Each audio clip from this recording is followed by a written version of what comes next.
देखा भैया,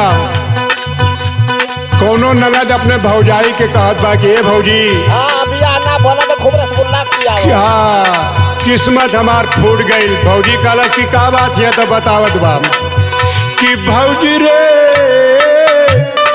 अरे भौजी रे भतार मिलल हमके गड़ेरिया।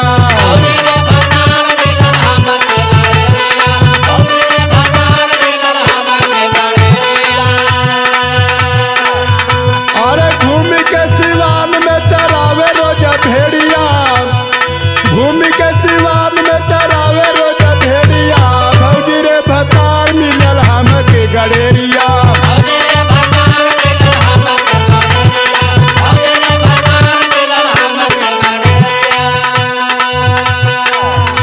अरे कैले को मैरिज मना कैले बाबू माई।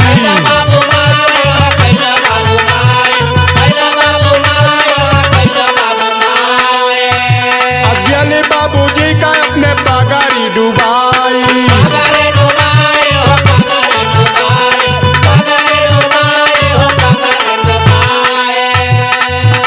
अरे शादी के पहले करत रहल खातिरदारिया, शादी के पहले करत रहल खातिरदारिया।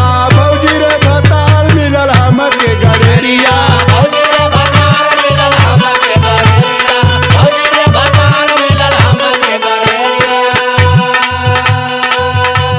ले जाके संग में हमसे भेड़ चरावावेला।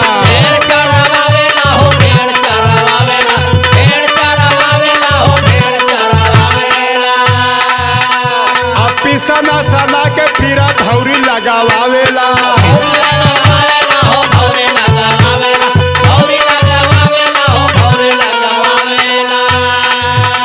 अरे आवे जब बताओ नहीं देखे तू पहाड़िया, आवे जब बताओ नहीं देखे तू पहाड़िया। भौजी रे भतार मिलल हमके गड़ेरिया।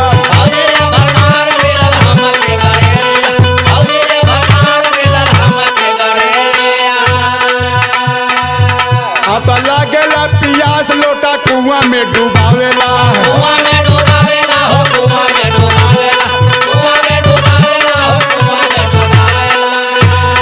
अंगूरी बटोर के पियासिया बुझावेला।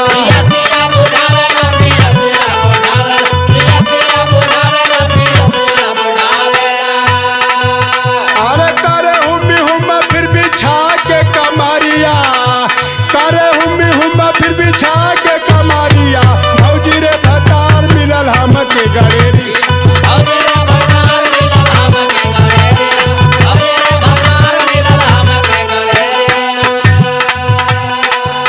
अरे लगावेला सुई नहीं बुझेला दरदिया।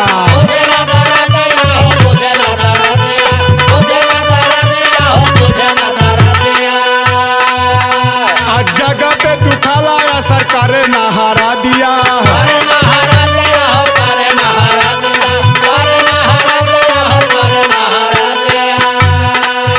अरे नोखे का जवानी तोड़ा देला मोर कमारिया, नोखे का जवानी तोड़ा देला मोर कमारिया। भौजी रे भतार मिलल हमके गड़ेरिया।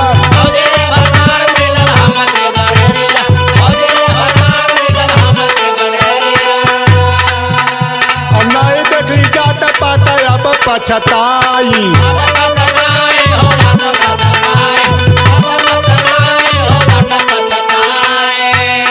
याद आवे दुनियादारी हसिया गिरा